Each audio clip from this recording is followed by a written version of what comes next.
Shalom, kembali lagi bersama kami di Wong LA. Ada di LA untuk jadi berkat bagi kehidupan kita dimanapun kita berada. Sungguh sesuatu yang luar biasa kalau kita boleh memasuki satu kitab Filemon. Kitab yang dahsyat, kitab yang ajaib, kitab di mana kita belajar tentang perdamaian yang perlu kita ajarkan dalam kehidupan kita untuk kita belajar damai sukacita, damai keajaiban Tuhan yang luar biasa. Nah, sebelum kita membahas lebih lanjut tentang kitab ini, kita sama-sama berdoa terlebih dahulu. Bapak, kami bersyukur, terima kasih buat anugerah-Mu, terima kasih buat kebaikan-Mu kalau kami boleh memasuki satu kitab yang luar biasa. Biar kami boleh belajar dari kitab ini, apa yang harus kita terapkan dalam kehidupan kami, dalam kehidupan keluarga kami, dalam kehidupan pelayanan kami, sehingga kami boleh melihat kemurahan Tuhan, sukacita Tuhan ada dalam kehidupan kami. Persiapkan kami, urapi kami Tuhan dalam pembicaraan pada malam hari ini. Biar anugerah-Mu terus mengalir, menyertai setiap langkah kehidupan kita, dan kami boleh melihat anugerah Tuhan yang besar ada dalam kehidupan kita. Kami mengucap syukur, kami serahkan waktu selanjutnya dalam nama Yesus. Haleluya. Amin. Amin.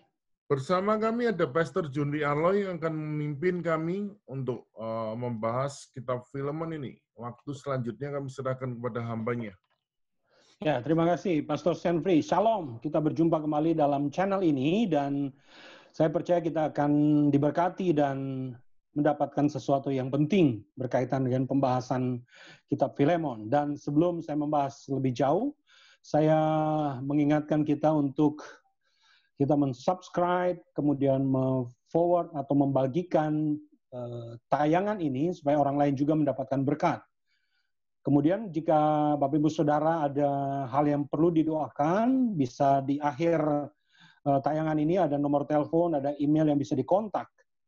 Kita bisa mendoakan Bapak Ibu Saudara dalam segala pergumulan yang dialami, dan juga kami memohon dukungan doa juga. Jadi kita timbal balik supaya pelayanan ini tetap terus berjalan dan memberkati banyak orang untuk kemuliaan nama Tuhan tentunya. Ketika kita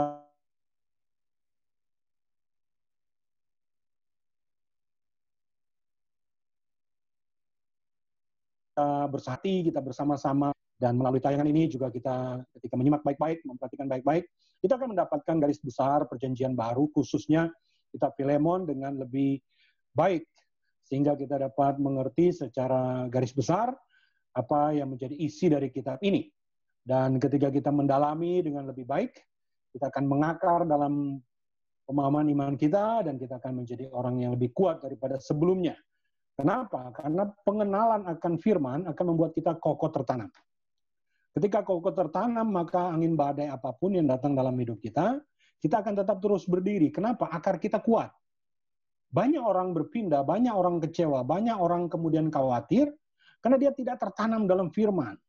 Angin badai, topan, tantangan besar datang atau tantangan kecil datang, karena dia tidak berakar, maka ya seperti perumpamaan yang disampaikan oleh Tuhan Yesus dalam kitab Injil. Dia membangun di atas pasir, sehingga badai dan hujan datang, rumah yang dia bangun di atas pasir itu roboh. Kenapa? Karena nggak ada fondasinya. Fondasi menjadi penting dalam hidup kita. Bagaimana cara kita membangun fondasi? Kita harus mengenal kebenaran, mengenal prinsip-prinsip Alkitab, mengenal kitab-kitab suci dalam bagian pembahasan kitab-kitab secara lebih spesifik, seperti yang kita akan bahas pada saat ini mengenai kitab Filemon. Jadi ketika kita mendalami dengan lebih baik, apalagi Filemon hanya ada satu pasal. Jadi ini akan menjadi sesuatu yang menarik karena ya mungkin dalam waktu 5 menit mungkin tidak sampai kita bisa selesai membaca kitab Filemon ini. Karena hanya ada satu pasal dan hanya ada 25 ayat. Jadi dalam waktu sebentar kita bisa membaca bagian ini, dan ini akan menjadi hal yang penting untuk kita dalami, kuasai, pahami. Karena ini adalah salah satu bagian dalam kitab Perjanjian Baru. Nah, bagian kitab Filemon adalah bagian terakhir dari surat Paulus dari penjara. Jadi ada 4 surat Paulus dari penjara: Efesus, Filipi, Kolose, dan Filemon.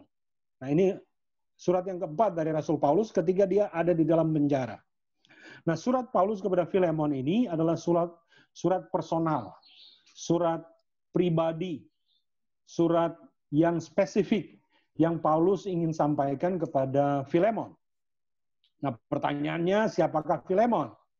Filemon adalah seorang kaya berasal dari Efesus yang memiliki banyak budak, memiliki banyak orang-orang kerja, begitu ya, orang-orang yang ada di bawah kuasa atau ada di bawah otoritas Filemon. Dan salah satu dari budaknya itu bernama Onesimus. Nah, Onesimus adalah hambanya Filemon. Onesimus adalah orang yang bekerja kepada Filemon. Karena Filemon orang yang kaya, orang yang memiliki banyak aset, memiliki banyak budak-budak. Nah, salah satu budaknya bernama bernama Onesimus. Nah, suatu kali ada sebuah peristiwa yang begitu mengecewakan Filemon. Suatu kali Onesimus, budaknya Filemon ini, kemudian mencuri uang. Dia mencuri uang, lalu barangkali terlacak atau terendus, sehingga membuat Onesimus ini kabur, lari. Lalu dia bertemu dengan Paulus ketika Onesimus ini sudah ada di dalam penjara. Jadi barangkali dengan semua perbuatan kejahatannya ditangkap oleh pemerintahan Romawi, lalu dijebloskan ke dalam penjara. Onesimus ini kemudian masuk penjara. Nah, di dalam penjara dia kemudian bertemu dengan Rasul Paulus. Onesimus ini mengalami perjumpaan dengan Tuhan ketika Paulus melayani dia. Ketika Paulus melayani Onesimus dalam penjara. Dan Onesimus ini menjadi orang yang sungguh-sungguh bertobat. Sungguh-sungguh percaya kepada Tuhan. Walaupun dia dalam latar belakang budak. Dia dalam latar belakang seorang yang tidak bebas. Karena budak pada zaman dahulu itu dianggap seperti barang. Kita bisa beli, kita bisa jual, kita bisa pekerjakan. Ya, kita barangkali kalau ada atasan atau pemilik budak yang sewenang-wenang, barangkali bisa dipukulin sampai mati. Karena budak nggak punya hak. Ada surat kepemilikan budak, sehingga para tuan atau para pemilik budak bisa memperlakukan budak itu semau-maunya sendiri. Nah, ini sebuah gambaran yang menyedihkan ketika kita melihat situasi para budak pada zaman dahulu. Demikian juga hal yang dialami oleh Onesimus. Nah, dalam penjara Paulus melayani Onesimus, lalu dia sungguh-sungguh bertobat. Nah, ketika dia bertobat, dia menjadi orang yang dekat sekali dengan Paulus. Lalu Paulus kemudian setelah melayani Onesimus, Paulus berkeinginan mengembalikan, memulangkan Onesimus kepada tuannya yang bernama Filemon. Lalu pada waktu Paulus mengirim balik Onesimus, dia memberi surat pengantar. Dia memberikan keterangan. Lalu ketika bebas, Onesimus ini diantar oleh Tikhikus ke Efesus, ke tempatnya Filemon. Karena Filemon berdomisili atau bertempat tinggal di Efesus. Salah satu kota yang juga dikirimin Paulus dari dalam penjara, ya, surat Efesus gitu. Sehingga Paulus menyurati Filemon untuk mengurus persoalan khusus mengenai budaknya atau hambanya yang telah melarikan diri itu. Rasul Paulus memberikan surat pengantar.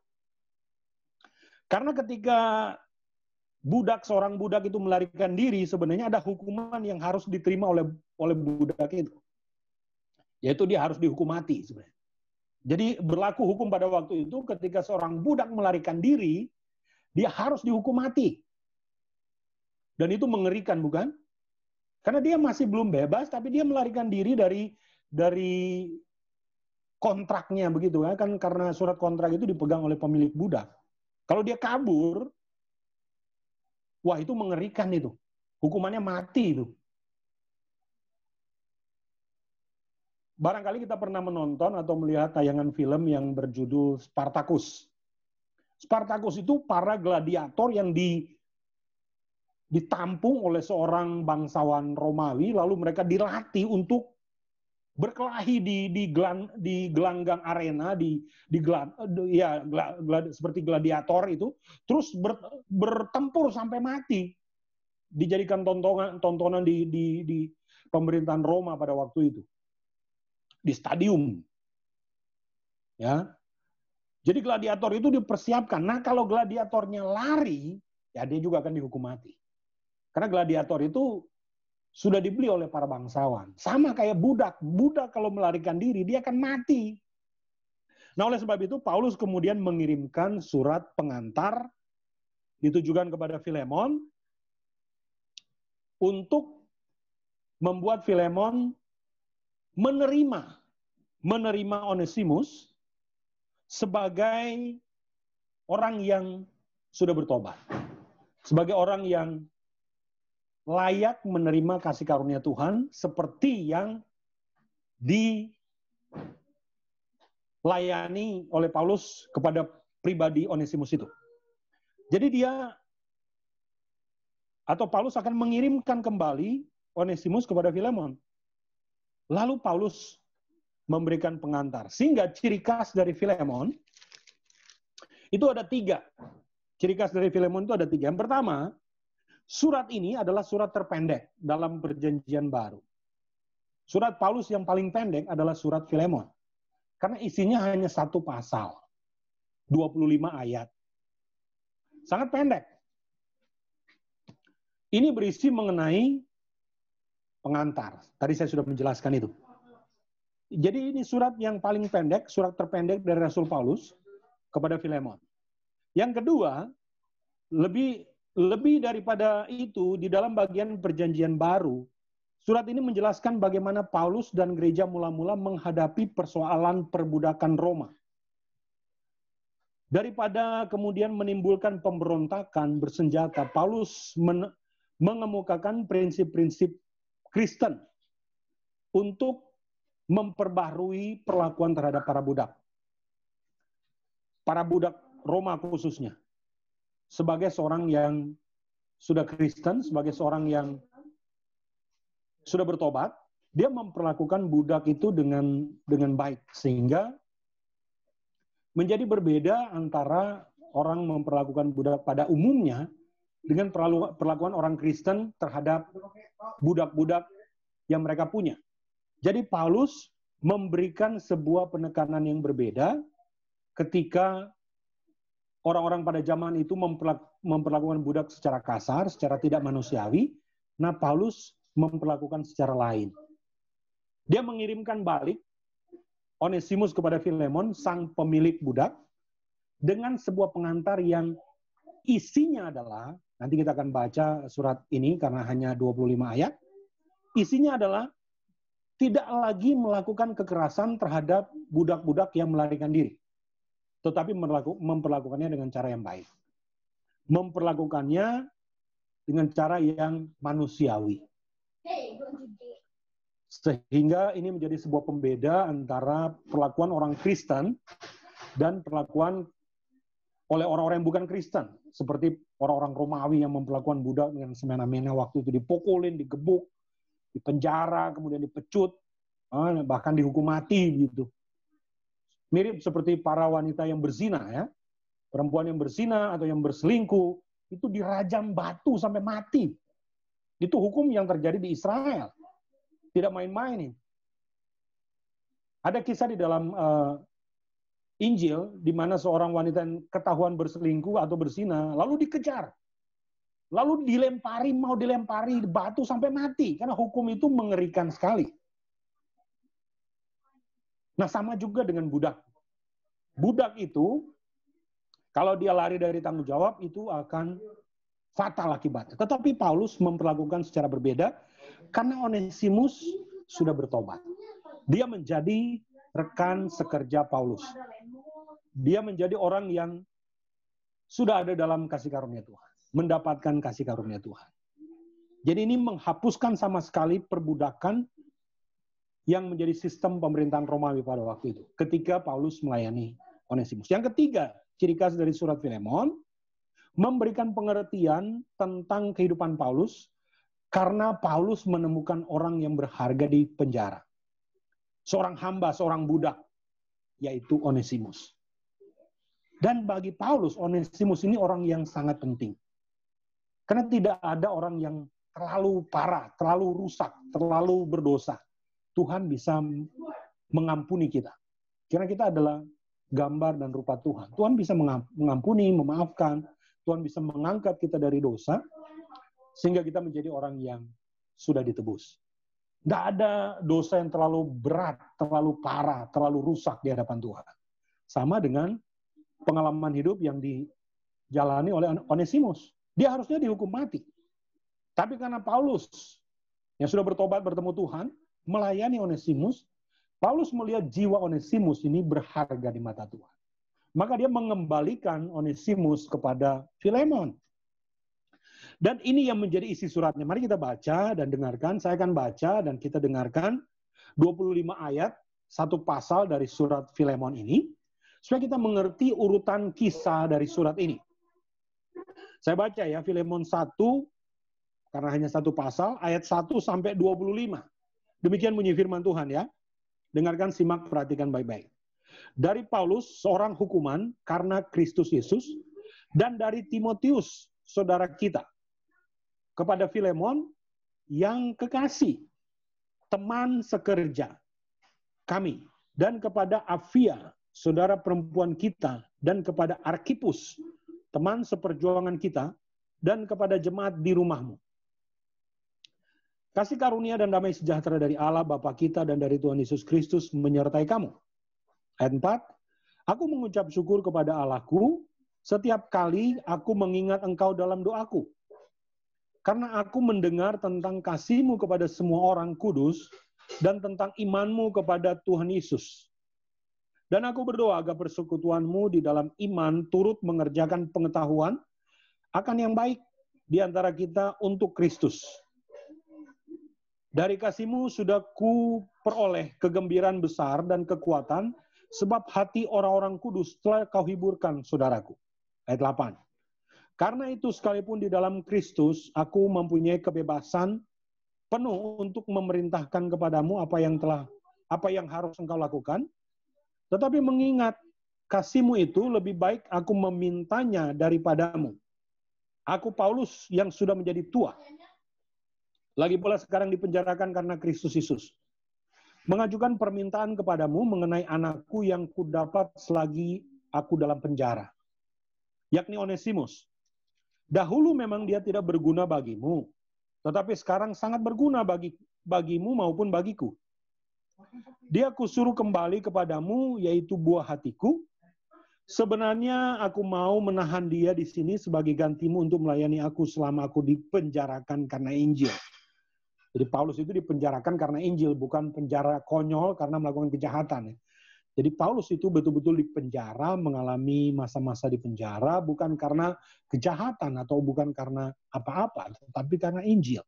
Ayat 14. Tetapi tanpa persetujuanmu aku tidak mau berbuat sesuatu. Supaya yang baik itu jangan engkau lakukan seolah-olah dengan paksa, melainkan dengan sukarela. Sebab mungkin karena itulah dia dipisahkan sejenak daripadamu, supaya engkau dapat menerimanya untuk selama-lamanya. Bukan lagi sebagai hamba, melainkan lebih daripada hamba, yaitu sebagai saudara yang kekasih. Bagiku sudah demikian, apalagi bagimu, baik secara manusiawi maupun di dalam Tuhan. Kalau engkau menganggap aku temanmu seiman, terimalah dia seperti aku sendiri. Dan kalau dia sudah merugikan engkau, ataupun berhutang kepadamu, tanggungkanlah semuanya itu padaku. Aku, Paulus, menjamin dengan tulisan tanganku sendiri. Aku akan membayarnya. Agar jangan kukatakan, tanggungkanlah semuanya itu kepadamu. Karena engkau berhutang padaku, yaitu dirimu sendiri. Ya, saudaraku, Semoga engkau berguna bagiku di dalam Tuhan. Hiburkanlah hatiku di dalam Kristus. Dengan percaya kepada ketaatanmu, kutuliskan ini kepadamu. Aku tahu lebih daripada permintaanku ini akan kau lakukan. Dalam pada itu bersedialah juga memberi tumpangan kepadaku. Karena aku harap oleh doamu, aku akan dikembalikan kepadamu. Salam kepadamu dari Epafras, temanku sepenjara, karena Kristus Yesus. Jadi dipenjara karena Kristus Yesus ya, bukan karena apa-apa. Juga Epafras dan juga Paulus dipenjara karena Kristus. Dan dari Markus, Aristarkus, Demas, dan Lukas, teman-teman sekerjaku. Kasih karunia Tuhan Yesus Kristus menyertai roh kamu.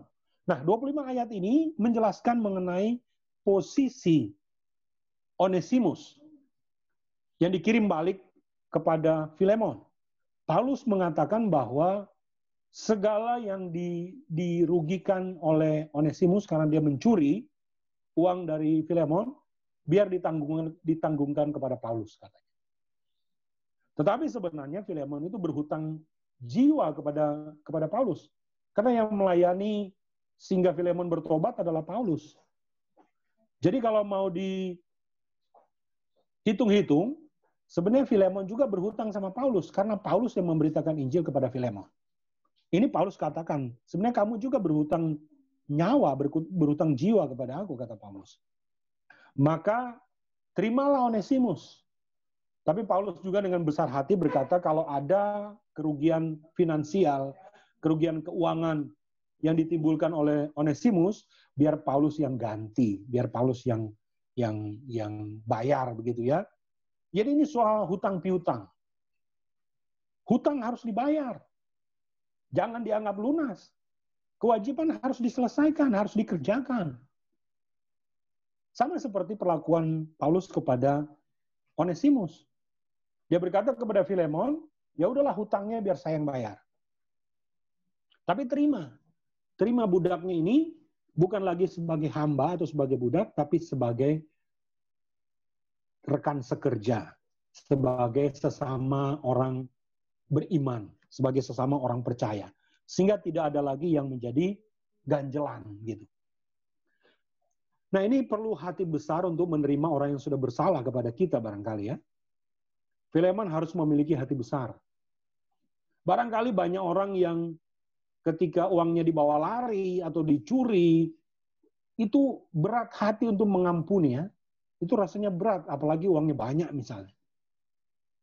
Tapi Paulus berkata, Onesimus ini sudah bertobat. Jadi dia layak menerima kebaikan dari Filemon. Jadi terimalah dia. Sama seperti Filemon menerima Rasul Paulus katanya. Jadi ini hal yang penting untuk kita pikirkan bersama-sama. Betapa pribadi, betapa spesifik, betapa luar biasanya Paulus. Orang yang baru dikenal dalam penjara, tapi dengan kasih dilayani oleh Paulus sehingga dia bertobat sungguh-sungguh, lalu dikembalikan kepada pemilik budak itu. Nah, kalau kita relevansikan pada masa sekarang ini adalah orang-orang yang melakukan kejahatan di penjara itu. Saya beberapa kali juga melayani pelayanan di penjara. Banyak orang yang ada di sana itu termasuk orang-orang Kristen juga. Ada yang dihukum 10 tahun, 5 tahun, ada yang 18 tahun, ada yang 20 tahun. Tergantung kasus-kasus kejahatan yang mereka lakukan. Tetapi ketika di dalam penjara mereka bertobat. Misalnya di penjara di Tangerang, di Provinsi Banten ini, saya beberapa kali melakukan pelayanan di penjara, lalu berkhotbah di situ, memuridkan di situ, membuat pelayanan pemuritan di situ. Lalu kemudian di akhir kelas biasanya saya ngobrol dengan para orang-orang yang menjalani masa tahanan itu. Sudah bertobat, sudah terima Tuhan, tapi mereka harus menjalani masa sisa tahanannya dengan setia. Mereka harus menjalani sampai tuntas waktu hukuman mereka. Nah, itu konsekuensi. Walaupun mereka sudah bertobat, tapi dia harus menjalankan masa tahanannya sampai selesai, sampai habis. Jadi ketika dia keluar dari penjara, ya dia bisa menjadi orang yang bebas, dia bisa melayani, Barangkali Bapak Ibu Saudara tahu seorang yang baru keluar penjara karena dia militan sekali memberitakan Injil. Namanya Pak Saifuddin Ibrahim. Orang yang dipenjara karena Injil, lalu di dalam penjara dia melayani dengan setia dan banyak orang yang berjumpa dengan Tuhan di sana. Nah, mirip seperti apa yang dialami oleh Rasul Paulus. Dia melayani. Ketika dalam penjara dia memberitakan Injil. Sehingga banyak orang yang mengalami perjumpaan dan pertobatan di dalam pelayanan Paulus. Nah, demikian beberapa garis besar dari kitab Filemon yang hanya berisi satu pasal ini. Nah, garis besarnya apa dari satu pasal ini? Ada fakta-fakta yang perlu kita lihat. Saya akan bagi satu pasal ini menjadi dua bagian saja. Yang pertama adalah fakta-fakta mengenai Filemon. Yang kedua mengenai cerita tentang Onesimus. Jadi Filemon itu adalah tuannya atau pemilik budak, lalu Onesimus adalah budaknya. Jadi dua bagian ini menjadi inti cerita dalam surat Filemon ini.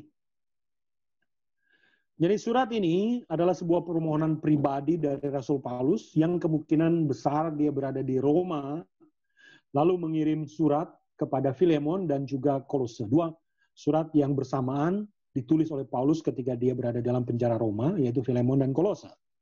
Fakta yang pertama adalah mengenai Filemon. Filemon adalah anggota jemaat di Kolose, jemaat Kolose, yang juga punya gereja di situ. Jadi dia membuat gereja rumah di rumahnya Filemon itu. Lalu Paulus menghimbau atau meminta, misalnya Filemon 1 ayat 2, supaya Filemon itu menerima keberadaan salah satu budak yang sudah dimenangkan oleh Paulus. Pasal 1 ayat 2 saya baca. Dan kepada Afia, saudara perempuan kita, dan kepada Arkhipus, teman seperjuangan kita, dan kepada jemaat di rumahmu. Ini adalah fakta bahwa Filemon memiliki komunitas gereja, persekutuan Kristen di rumahnya. Lalu, bagian yang kedua, Filemon dalam suratnya Paulus mengatakan Filemon itu orang yang baik hati. Pasal 1 ayat 5-7. Saya baca ya. Karena aku mendengar tentang kasihmu kepada semua orang kudus dan tentang imanmu kepada Tuhan Yesus Kristus. Aku berdoa agar persekutuanmu di dalam iman turut mengerjakan pengetahuan akan yang baik di antara kita untuk Kristus. Jadi ini adalah kualifikasi dari Filemon. Dia orang yang baik. Kebaikan hatinya itu bahkan didengar oleh Paulus. Nah, saudara-saudara, kita perlu memiliki kebaikan hati juga. Dan biarlah kebaikan hati kita itu diketahui semua orang, diketahui oleh banyak orang. Nah, itu adalah cara untuk kita menjadi garam dan terang dunia dalam Matius pasal 5 ayat 13-18. Bagaimana cara orang menjadi garam dan terang dunia? Salah satunya adalah berbuat baik. Berbuat baik bukan supaya kita selamat, tidak. Berbuat baik karena kita sudah diselamatkan, maka cara untuk menjadi garam dan terang bagi dunia ini adalah perbuatan baik. Barangkali di antara kita ada yang mengenal karya dari seorang yang bernama Mother Teresa, Bunda Teresa yang melayani di Kalkuta, India. Dia melakukan perbuatan yang baik, dan bahkan memenangkan hadiah Nobel. Dia menjadi orang yang sangat-sangat efektif dalam pelayanan. Melayani orang-orang yang susah, orang-orang yang miskin di India, di Kalkuta, lalu kemudian melakukan perubahan terhadap masyarakat yang dia layani. Yang dikenal dengan nama Mother Teresa atau Bunda Teresa. Ini luar biasa. Jadi perbuatan baik kita perlu diketahui, sehingga banyak orang mempermuliakan Tuhan melalui melihat perbuatan baik kita. Nah, Filemon dalam ayat 5-7, diketahui oleh Paulus, dia memiliki perbuatan baik. Ayat 5 misalnya, karena aku mendengar tentang kasihmu kepada semua orang dan tentang imanmu kepada Tuhan Yesus. Ini adalah sebuah kualifikasi yang baik dari seorang yang bernama Filemon. Dia memiliki kebaikan hati. Kemudian Paulus juga meminta supaya Filemon memberikan tumpangan kepada Paulus. Ya. Ayat yang ke-7, dan kasihmu kuperoleh kegembiraan besar dan kekuatan sebab hati orang-orang kudus telah kau hiburkan, saudaraku. Ini adalah sebuah pujian Paulus kepada Filemon karena kualitas iman dan kualitas kasih dari Filemon yang luar biasa. Dan Filemon adalah seorang yang kaya. Dia orang yang punya uang. Ayat 22, Paulus meminta kepada Filemon supaya Paulus mendapatkan tumpangan. Ayat 22. Dalam pada itu bersedialah juga memberi tumpangan kepadaku, karena aku harap oleh doamu, aku akan kembali kepadamu. Jadi kebaikan hati Filemon itu sampai kepada Paulus, dan Paulus meminta kalau dia ada di Efesus, dia boleh menginap di rumahnya Filemon. Ini permintaan tumpangan yang diminta oleh Paulus di dalam surat pengantarnya. Dan Paulus ini menulis, misalnya dalam Kolose pasal 2 ayat 1, Filemon ini adalah seorang yang kaya. Kitab Kolose 2 ayat 1 mengatakan, Filemon orang yang cukup berada. Mari kita lihat sebentar ya. Kolose pasal 2 ayat 1. Bunyinya begini. Kolose pasal 2 ayat 1.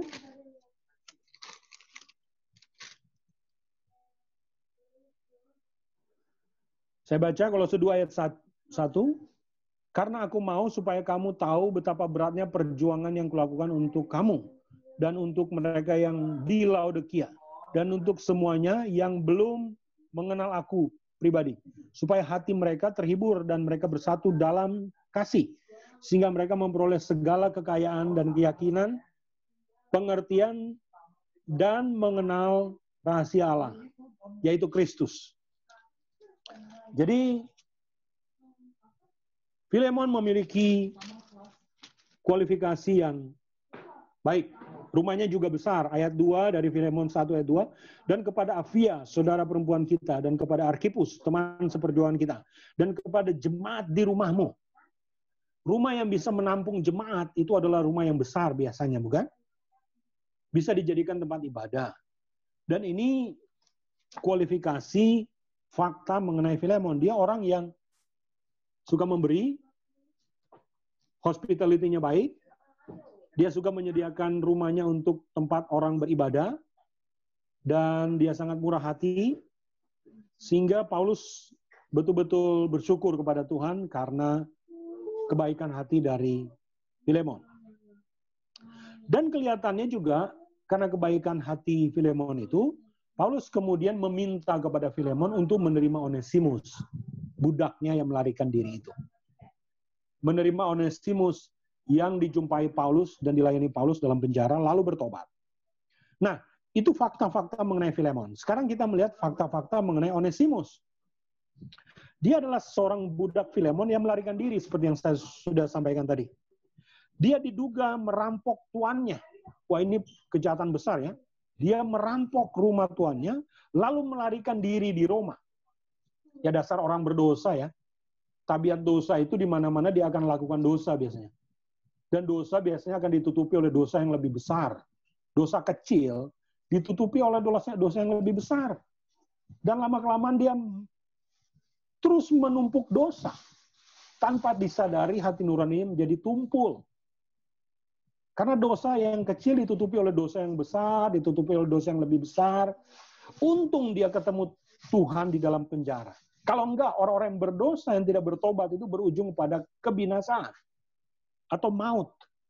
Ini mengerikan, sudah susah di dunia ini, susah lagi ketika mati ya, ketika akhir hidup manusia. Betapa malangnya nasib orang yang misalnya kalau dia udah susah, apalagi statusnya budak, lalu ketika dia mati dia dihukum selama-lamanya. Banyak orang nggak peduli di dunia ini, dia pikir hidupnya hanya sementara di dunia ini. Hidup di dunia ini hanya 100 tahun, itu pun kalau kita kuat. Lalu setelah 100 tahun kita ada di mana? Nah, itu pertanyaannya. Banyak orang menghabiskan waktu hidupnya ini untuk mengejar sesuatu yang sia-sia di dunia ini. Dia pikir ketika dia kaya, dia punya segala-galanya, dia bahagia. No. Banyak orang kaya akhirnya bunuh diri juga, karena kekayaan tidak bisa membuat kebahagiaan di dalam diri orang. Sama juga dengan yang dialami oleh Onesimus. Dia pikir ketika dia merampok, lalu punya uang banyak, dia akan bersenang-senang. Kepuasan yang sejati, kebahagiaan yang sejati, tidak bisa kita jumpai di dalam kepopuleran, kekayaan, ketenaran. Kalau dia punya barang, emas, berlian, mobilnya bagus, rumahnya bagus, dia pikir dia bahagia. Enggak. Kalau itu ukurannya, kenapa Michael Jackson bunuh diri? Kalau itu ukurannya, mengapa banyak orang kaya yang stres? Berarti kekayaan bukan menjamin orang bahagia. Dia pikir ketika dia kaya, dia bahagia. No. Biasanya orang kaya justru kesepian karena dia pikir dengan segala kemewahan dan kekayaannya, dia bisa mendapatkan kebahagiaan. Dia pikir dengan menumpuk semua harta yang dia punya di bumi ini, lalu dia menjadi orang yang berarti. No. Ada seorang bapak gereja namanya Franciscus Assisi.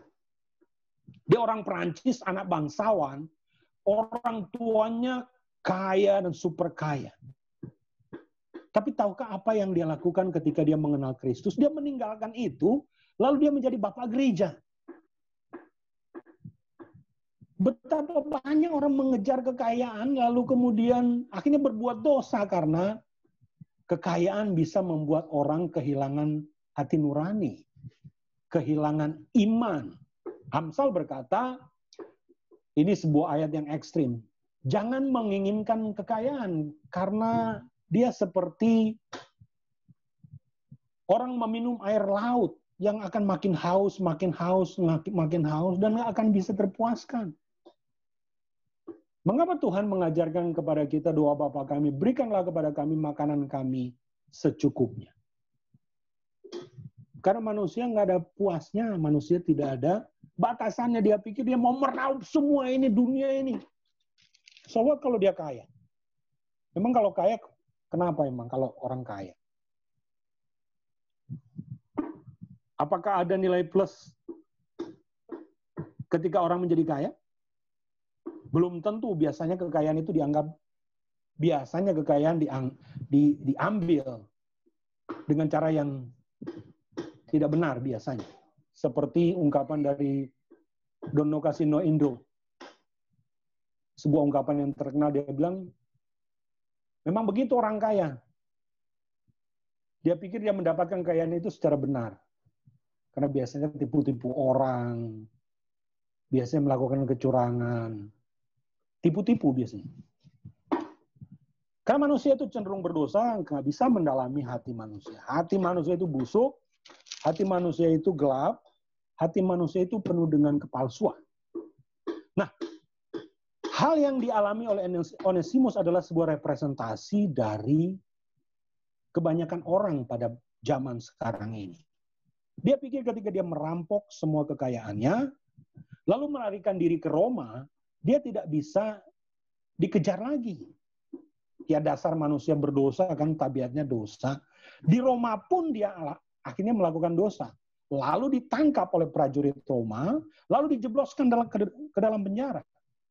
Nah, di dalam penjara dia mengalami perjumpaan dengan Tuhan. Jadi tabiat dosa harus diselesaikan di dalam Kristus. Kalau enggak, itu mengikat orang itu terus-menerus di dalam dosa. Untung dia bertemu dengan Paulus. Untung dia mengalami perjumpaan dengan Paulus. Inilah cerita tentang Onesimus, seorang budak Filemon yang melarikan diri, diduga merampok tuannya dan melarikan diri ke Roma. Lalu bertemu dengan Paulus. Nah, dalam pelayanan Paulus dia bertobat. Dia menyadari keberadaan betapa dia berharga di mata Tuhan. Nah, Paulus di mana-mana kan memberitakan Injil. Lalu karena pelayanan Paulus yang intens itu, yang sangat ketat itu, Ya karena kan di penjara nggak bisa kemana-mana, orang di situ aja dimuridkan begitu ya. Dia kemudian, atau Onesimus ini menjadi murid yang setia kepada Tuhan. Lalu Paulus berkehendak atau berkeinginan untuk mengembalikan Onesimus kepada Filemon. Lalu dia menulis dari penjara Roma surat yang dikenal dengan surat Filemon kepada tuannya Onesimus, namanya Filemon. Filemon 1 ayat 14, Paulus bertanggung jawab untuk mengirimkan budak ini kepada tuannya. Maka Paulus menulis surat permohonan yang indah, memohon kepada Filemon untuk memaafkan Onesimus dan mengembalikan Onesimus kepada Filemon demi kebaikan. Nah, inilah pengampunan dari Tuhan. Tidak ada dosa yang terlalu besar, tidak ada dosa yang terlalu berat ketika orang datang dan berbalik kepada Kristus. Seperti yang dilakukan oleh Filemon ini. Secara manusia orang yang merampok dan mencuri itu sulit dimaafkan, kan?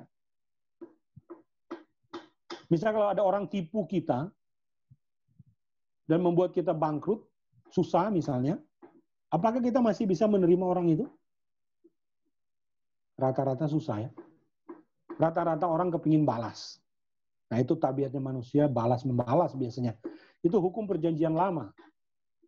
Mata ganti mata, gigi ganti gigi, bengkak ganti bengkak. Itu hukum PL disebut tax lionis. Hukum balas-membalas. Nah itu hukum yang berlaku di perjanjian lama. Tapi dalam anugerah Tuhan, Tuhan memberikan hukum yang baru kepada kita, yaitu hukum kasih.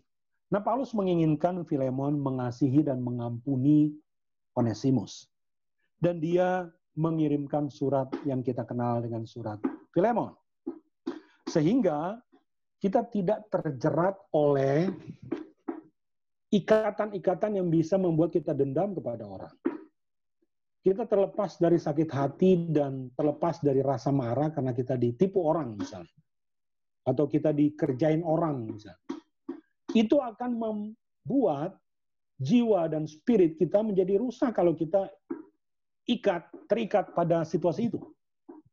Kita harus rilis dan memaafkan, mengampuni, dan mengasihi. Sebab kalau itu nggak ada, itu akan menjadi cancer biasanya. Akan menjadi tumor, akan menjadi sakit hati kita, dan sekali waktu meledak, orang bisa stroke. Biasanya begitu. Jadi kita nggak boleh menumpuk sampah, tetapi membuang sampah dari dalam diri kita, sehingga jiwa kita menjadi jiwa yang bebas. Tidak ada lagi kebencian, dan tidak ada lagi dendam. Sama seperti surat pengantar Paulus kepada Filemon melalui budaknya yang bernama Onesimus. Nah demikian menarik sebenarnya pembahasan mengenai Filemon ini, dan sangat relevan dalam kehidupan kita sehari-hari. Saya kira penjelasannya sudah cukup panjang lebar. Tuhan memberkati kita. Shalom. Terima kasih buat Mbak Jundi atas waktu yang luar biasa ini. Kita bersyukur kita boleh belajar dengan Filemon dengan kedahsyatan dan sesuatu yang ajaib ini. Karena kita sudah belajar banyak dari Filemon. Jika Bapak Ibu ingin membutuhkan pertanyaan, silakan hubungin kami di kolom ini. Kami akan taruh link untuk email, nomor telepon yang bisa dihubungi untuk kita bisa sama-sama bantu dalam doa. Nah, dalam hidupan ini mari sama-sama kita belajar dari kitab ini sesuatu yang ajaib, yang luar biasa, dan apa yang harus kita terapkan dalam pelayanan kita menjadikan sesuatu contoh yang ajaib dalam hidupan ini. Itu aja ya. Ada tambahan lagi, Pak? Ya, cukup. Ya, cukup itu. Mari sama-sama kita tutup, kita berdoa.